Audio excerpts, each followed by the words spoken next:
आकाश पंजवानी जी, मध्य प्रदेश। राधे राधे जी। राधे राधे महाराज जी, आपके चरणों में कोटि कोटि प्रणाम। महाराज जी, आपका भाव ये है कि जो मतलब हमारे ग्रहों का जो हिसाब किताब होता है, तो जो उसमें उपाय बताए जाते हैं पंडित जी जन द्वारा, तो वो महाराज जी करने से क्या वो परेशानी ठीक हो जाती है, या जैसे वो बताएं वैसे ही करें, या कुछ और भी कर सकते हैं? देखो, जब ग्रह विपरीत होते हैं तो उनकी शांति के लिए वैदिक अनुष्ठान है। वैदिक अनुष्ठानों का अगर हम सांगोपांग ब्राह्मण के द्वारा अनुष्ठान कराएं तो ग्रह नक्षत्र जो हमारे विपरीत होते हैं वो उतना उपद्रव नहीं कर पाते, ये वैदिक सिद्धांत है। लेकिन यदि भगवान की आराधना की जाए तो कुछ नहीं बिगाड़ सकते। जो पे कृष्ण चरण मन अर्पित तो का करी है नवग्रह रंक। ऐसे ही जानकी नाथ सहाय करें तब कौन बिगाड़ सके नर तेरो।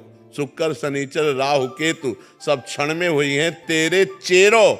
जानकी नाथ सहाय करे तो कौन सीम की चाप सके को तासु। बड़ रखवार रमापति जासु। यदि भगवान तुम्हारे अनुकूल हैं और शनिचर 7.5 है तो कुछ नहीं बिगड़ने वाला, मंगल ही मंगल होगा।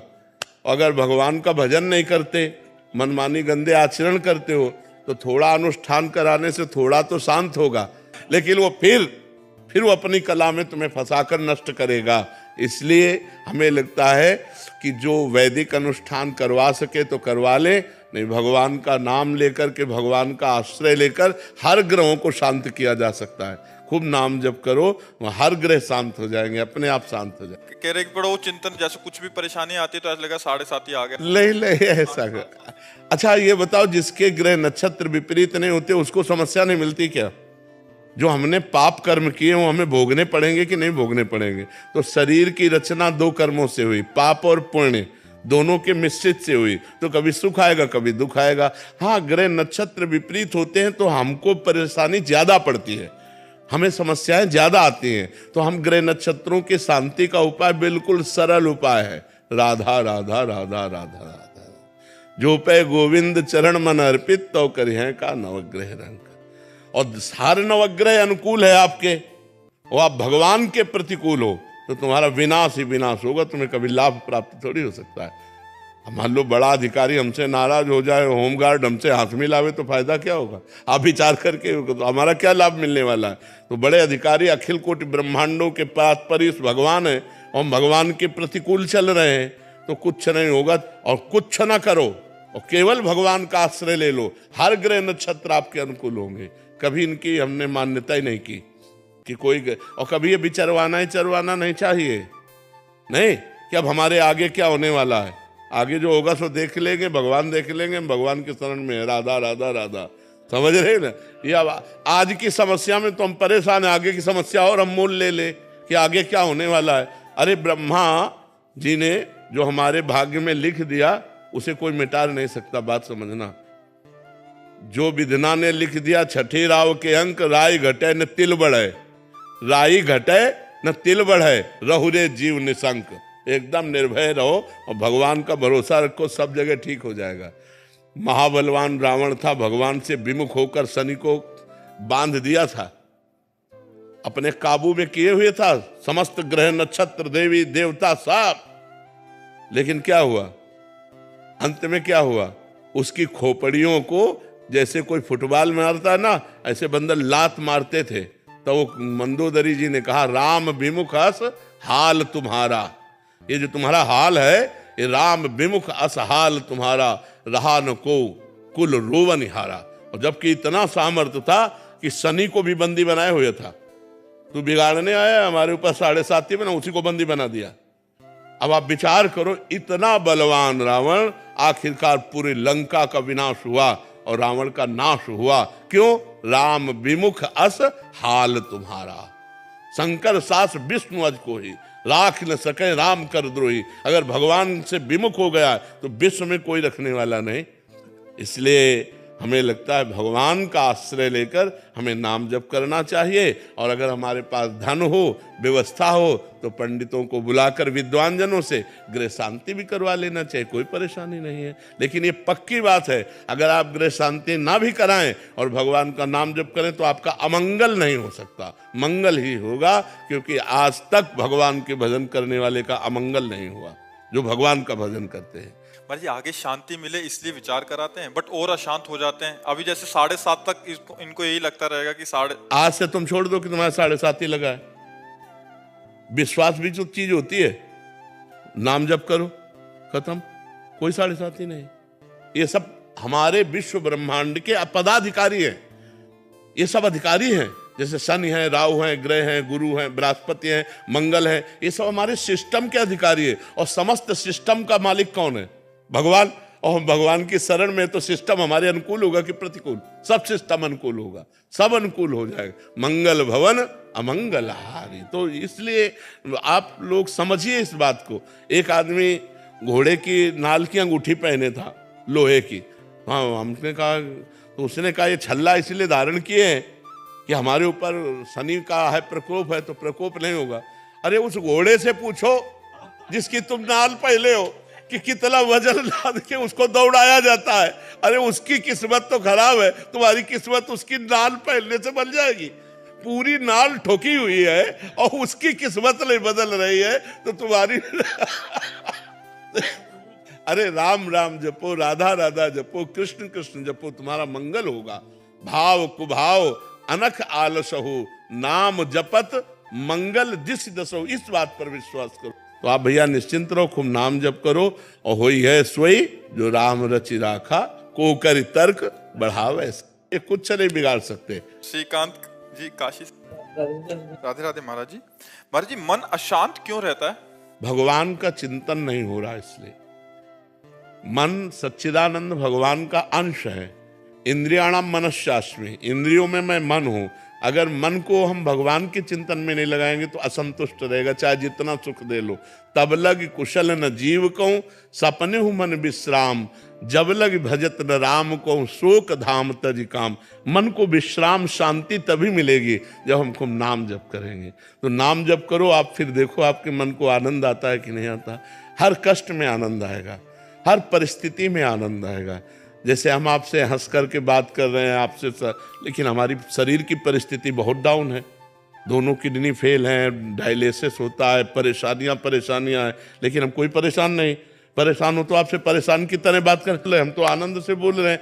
तो मन प्रसन्न है हमारा, शरीर हमारा रोग ग्रसित है, लेकिन राधा जी भगवान है ना।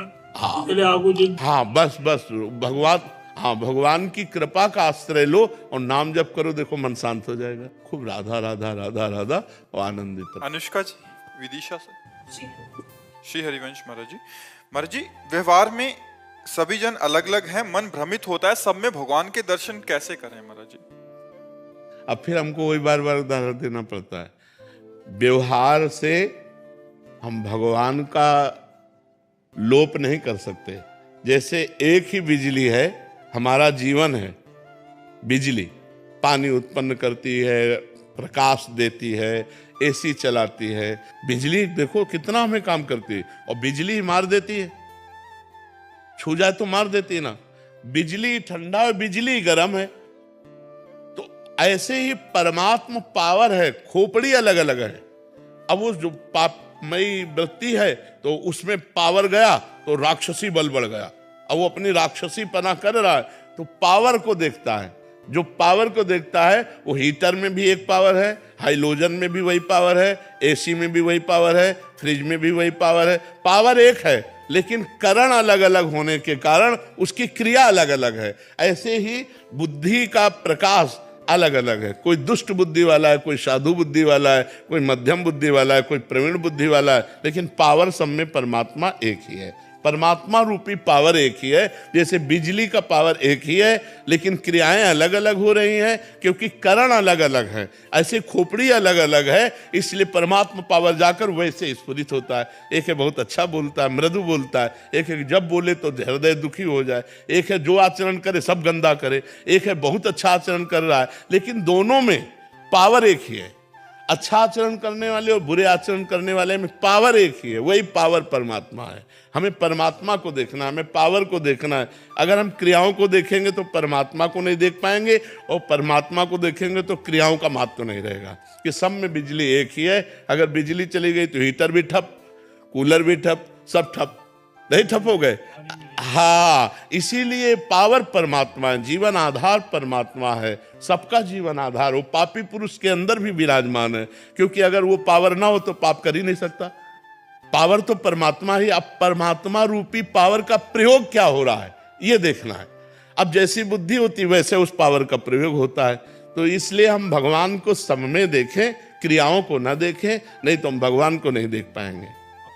गौरव पांडे जी, राधा वल्लभ श्री हरिवंश महाराज। श्री हरिवंश महाराज जी। महाराज जी, आपसे सत्संग में सुना कि हमको सिर्फ नाम जप करना है और इसके सिवा हम कुछ कर भी नहीं सकते। अगर कुछ कर सकते हैं तो सिर्फ अपना बुरा कर सकते हैं। अगर छूट हो जाए तो हम कहाँ गिरें, हमारा चिंतन कहाँ, हमारे हृदय की मांग क्या है, हमारी दृष्टि कहाँ। अगर हम रुके हैं तो कृपा की बाढ़ हमें रोक रखिए। महाराज जी, आपकी कृपा से सब अच्छा चल रहा है, पर कभी कभी मन जो पुराने व्यसन छूट चुके हैं, संसारिक प्रतिकूलता आने पर बहुत जोर से उधर ले जाता है मन, जिससे परेशान हो जाता हूँ। और इस मन इसी से तो बचना है। नवीन कुसंग से और पूर्व संस्कार से हमारा युद्ध होता रहता है। जैसे नवीन कोई हमने दृश्य देखा, कोई बात सुनी, कोई भोग सानिध्य हुआ तो भोगने की इच्छा हुई। नवीन कामना, भोगे हुए भोगों की तृष्णा, यही से तो युद्ध होना है। कि वो भोगा था, अच्छा लगा था, ये मन चिंतन करवा करके उधर ले जाना चाहता है। उसी समय ना, अब नहीं, अब लो नशा नहीं। यद्यपि बहुत बुरा लगेगा, मन को बहुत बुरा लगेगा, वो आपको जलाएगा, और उस जलन को सह जाना ही अध्यात्म है। यम ही न व्यथ्यन्ते ते पुरुषम पुरुषर्षभ। जो मन के द्वारा दी हुई व्यथा से परास्त नहीं होता, व्यथित नहीं होता का मतलब परास्त नहीं होता। जैसे हम आपसे मिलना चाहते हैं और कोई हमें सुख मिला है आपसे, अब मन विवश करेगा आपके पास चलना नहीं, अगर गलत है नहीं मुझे जाना नहीं, अब वो जलाएगा, ना भजन में लगेगा, ना कहीं नहीं लगेगा, बस वो बार बार वही प्रश्न करेगा, वहीं चलो वहीं चलो, वो बार बार वही भोग मांगेगा। हमको बार बार कर नहीं, तो चाहे मार डाल मैं नहीं जाऊँ, कुछ भी कर, राधा राधा राधा। वो थोड़ी देर जलन देगा, शांत हो जाएगा। फिर दोबारा जब उठेगा तो पहली बार 15 मिनट जलन दी थी, अब की बार 10 मिनट जलन देगा, फिर 5 मिनट, फिर 2 मिनट, फिर सदा सदा के लिए राधे राधे हो जाएगा। पर इतनी क्षमता रखनी पड़ेगी कि उसके इस वार को सहना पड़ेगा। उसका स्वभाव है प्रमथन, मन को मत डालना, एकदम व्याकुल, यार सब बाद में देखेंगे, पहले ये खा लेते हैं, पहले ये भोग लेते हैं, पहले ये पी लेते हैं, पहले ये देख लेते हैं। उसका ऐसा स्वभाव है। मन के स्वभाव को सह जाना यही साधुता है। सहत सहत बाढ़ भगति गृह तन गुरु हितगार। जब ना सहन हो तो रो पड़ो, भगवान को साक्षी करके, हे नाथ आप देख लो हमारी दुर्दशा होने के लिए ये क्या मन कर रहा, प्रभु आप संभालो, मुझे सामर्थ्य दो प्रभु। उस समय प्रभु को पुकारे, उस समय नाम कीर्तन करने लगे, उस समय सत्संग सुनने लगे, उस समय किसी साधक से बातचीत करने लगे। एकांत में तो फिर ठीक पाना बड़ा मुश्किल है। जब हमारा मन किसी विषय पर अरज गया हो और हम एकांत में तुम्हारा बार बार तुम्हें परास्त करेगा, उस समय हमको खोजना है कि किस विषय से शांत होगा।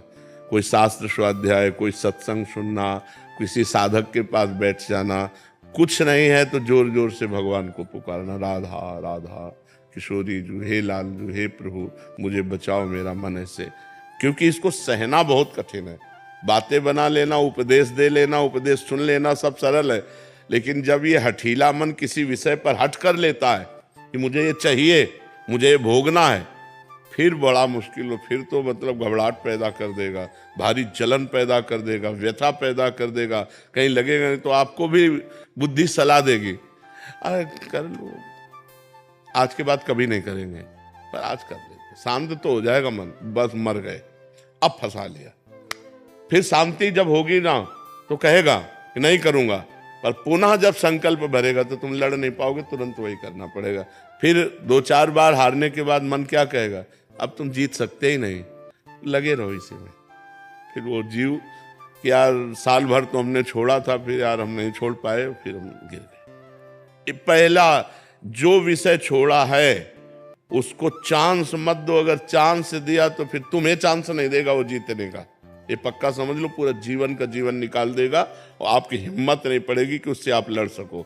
और एक बार लड़ना सीख गए, एक बार परास्त कर दिया तो आपके अंदर आनंद उठेगा कि यार वो बात से हम बच गए, वो बात से हम बच गए। तो आप हर बात जो बुरी है उसको आप परास्त कर देंगे। ये अध्यात्म की बात है। थोड़ा इसमें सहन करना सीखना पड़ेगा। तितिक्षु भगवान आज्ञा करते हैं, मात्रा स्पर्शास्तु कौन्ते शीतोष्ण सुख दुखदा।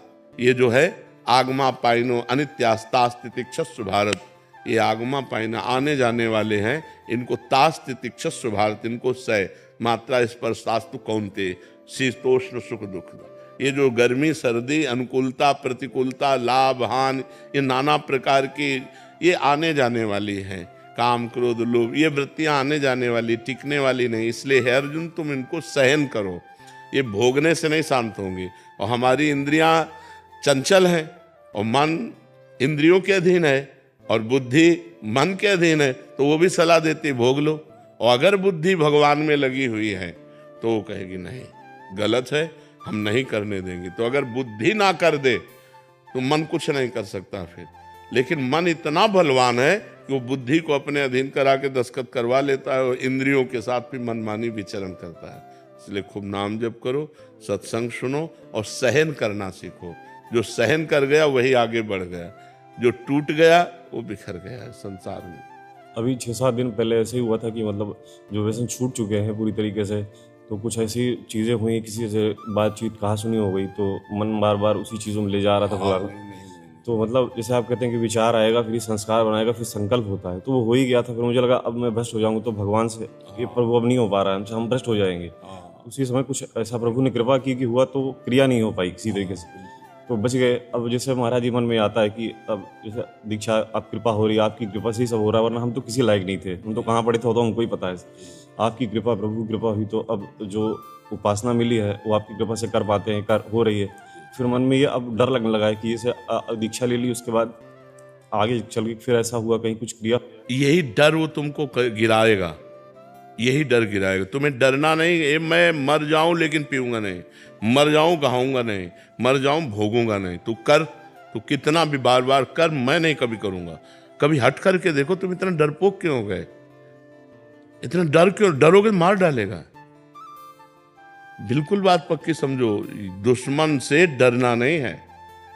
अगर डर गए तो फिर तो मार डालेगा, फिर तो मार डालेगा। फिर आपको देखो ना, दीक्षा के लिए घबराहट पैदा कर दिला, वो आपको सतमार्ग से रोकेगा। आपको कहना है मर चाहे जाऊं, अंदर ही तो है, वो अंदर ही सुन रहा है। आप संकल्प करो कि मैं मर चाहे जाऊं, कभी पीऊंगा नहीं, मरना बर्दाश्त करूंगा, पीना नहीं, गलत आचरण नहीं करूंगा, बिल्कुल नहीं करूंगा। वो अंदर एक सॉफ्ट जगह रखता है, हाँ कभी तो हो सकता है, उसी जगह में प्रहार करो। नहीं, कदापि नहीं, कदापि नहीं, नहीं, बस हट करो। नहीं नहीं, वो आपसे बिरजेगा, कमजोर करेगा। बस यही तो युद्ध चलता है। और सही पूछो तो आप पर केवल प्रभाव दूर से दिखाता है, अपने में मिलाने के लिए कुछ नहीं कर सकता। वो आपकी स्वीकृति के बिना कुछ नहीं कर सकता। वो आपको डरा के धमका के सुख का प्रलोभन दे करके, निश्चिंतता का प्रलोभन, आराम का प्रलोभन देकर वो फंसा देता है। आप दस्तखत कर दे, चलो यार बस मर गए, नहीं बच गए। अब ये नाम जप करो, इसी यही कला आ जाएगी, अध्यात्म की कला आ जाएगी। आप चिंता न करो, फिर भगवान सबके रक्षक है। पर जो गलती छोड़ी अबलो नसानी अब नान से, उसे पुनः मत करो, नहीं तो बार बार फिर ये भ्रष्ट करता रहेगा। और एक बार आपके मन में आ जाएगा कि मैं नहीं चल पाऊंगा, अध्यात्म में मैं नहीं चल पाऊंगा, मैं योग्य नहीं हूं, अब जो होगा सो होगा। तो हम बस ऐसे मार देता है। भगवान के आश्रित रहो जी। श्री हरिवंश महाराज जी, आप कह रहे हैं कि जो आपके द्वारा दी गई नियमावली और पिछले 8 महीने से राधा नाम और शरणागति के लिए अभ्यास कर रहे हैं कि कैसे उसके योग्य बने। महाराज जी ये कह रहे हैं कि पर मुझे इस बात का डर सता रहा है कि आज भी मेरे अंदर दृष्टि दोष और मानसिक विकार जैसे अवगुण है। अगर दीक्षा के बाद भी मुझे जाने अनजाने में कोई पाप कर्म बन गए, नहीं, बस वाणी से बस न किसी की निंदा कीजिए, वाणी को तो काबू में किया जा सकता है ना, हमारा मन हो रहा हम इनकी निंदा करें। तो कलिकर एक पुनीत प्रतापा, मानस पुण्य होए नहीं पापा। कलयुग में मानसिक पाप नहीं लगता है, तो मन तक आ जाए तो ठीक है, लेकिन वाणी तक ना आने पावे, हम क्रिया में ना उतरने दें। मन तक तो फिर पाप नहीं लगेगा, और क्रिया में उतर गया तो परेशानी। तो क्रिया को तो रोक सकते हो ना, क्यों व्यर्थ में पाप लोगे, क्यों व्यर्थ में दुख मोल लोगे। भाई हमारा जीवन सुख के लिए है, हम दूसरे की निंदा करेंगे तो अपने हाथ कुछ लगेगा नहीं, दूसरे का दोष दर्शन करेंगे तो अपने हाथ कुछ लगेगा नहीं, पाप ही मिलेगा। पर निंदा के किए थे आवत नहीं कछु हाथ, मूर्ख पर्वत पाप को ले चल अपने साथ। तो इसलिए विवेक धारण करके मन को रोकिए कि वो किसी की निंदा स्तुति आदि ना करे। अगर वो कर देता है तो ऊपर से आपके नहीं होना चाहिए, अंदर ही अंदर हो जाएगा तो उसका कोई पाप नहीं लगेगा। बहुत सावधान रहिए, परमार्थ का मतलब है सावधानी रखना, और ज़्यादा किसी से संबंध मत रखिए, तो ये फिर बात ही नहीं आती। उठना बैठना व्यवहार बातचीत ज़्यादा मत रखिए, अपने काम से काम रखिए और नाम जप कीजिए। तो ऐसा अवसर ही ना आने दो कि 4 लोग बैठकर किसी की निंदा स्तुति करें सुने। अपने माँ बाप आध्यात्मिक जो होता है वो अलग जीवन उसका होता है, जो काम करना है वो काम कर दिया, जो व्यवहार में जाना है वो व्यवहार में चला गया, लेकिन बहुत सावधान होते हुए, किसी की निंदा स्तुति से मतलब नहीं। महाराज जी, माताओं बहनों की तरफ दोष दृष्टि हो जाती है, इससे बड़ा भय लगता है अंदर। नहीं, दोष दृष्टि होना ये मन के पूर्व संस्कार है, लेकिन क्रिया ना हो जाए, क्रिया ना होने पावे। दोष दृष्टि तो मन जब तक पवित्र नहीं तब तक जो दृश्य देखेगा तत्काल संकल्प बनाने की कोशिश करता है, पर क्रिया ना होने पावे। हम किसी माता बहन की तरफ दोष दृष्टि मान लो हमारे अंदर हो गई तो राधा राधा वो खत्म हो गया, लेकिन अगर क्रिया हो गई तो फिर जेल भी जाना पड़ेगा। क्रिया हो गई तो आप समाज में निंदा के भी पात्र बनेंगे और नरक भी जाना पड़ेगा।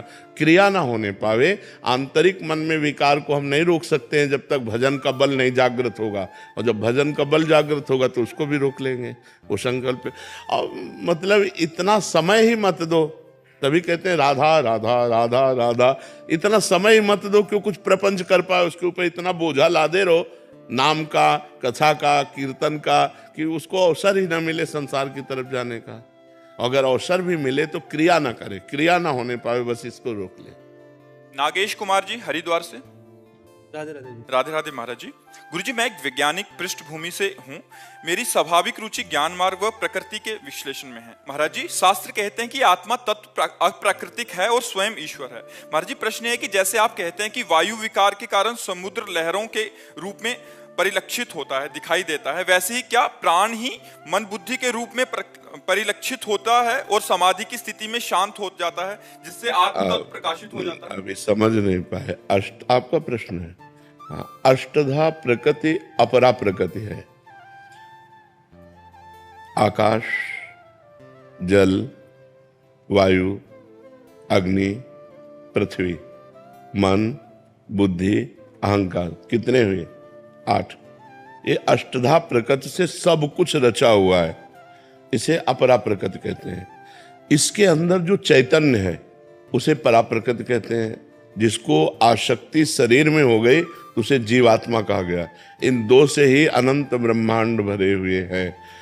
आत्म तत्व के प्रकाश से प्राण और अंतःकरण ये दोनों अलग हैं। प्राण 5 हैं, प्राण अपान व्यान समान उदान। अंतःकरण 4 है, बुद्धि मन चित्त अहंकार। इन सबको प्रकाश आत्म तत्व से प्राप्त हो रहा है। जब आत्म तत्व अपने को भूल करके इनमें तदात्म हो गया, प्राणों में, अंतःकरण में, तब उसे जीव कहा गया। और अब उसको अपनी करनी का भोग भोगने के लिए अनंत योनियों में बार बार जाना पड़ता है। 84 लाख योनियां, लेकिन एक एक योनियों में बहुत बहुत विभाग है, तो जीव को भटकना पड़ता है। और जब वो ब्रह्म ज्ञान प्राप्त कर लेता है, यही ब्रह्म ज्ञान कि मैं स्थूल सूक्ष्म कारण शरीर नहीं हूँ, मैं अंतःकरण नहीं हूँ, मैं प्राण नहीं हूँ, मैं इन सबका प्रकाशक हूँ, तो जहाँ अहम ब्रह्मास्मि या शिवोहम मैं शिव हूँ, या तत्वमसि मैं वही परम तत्व हूँ, वो जीवन मुक्त हो जाता है। बात समझ में आ रही है?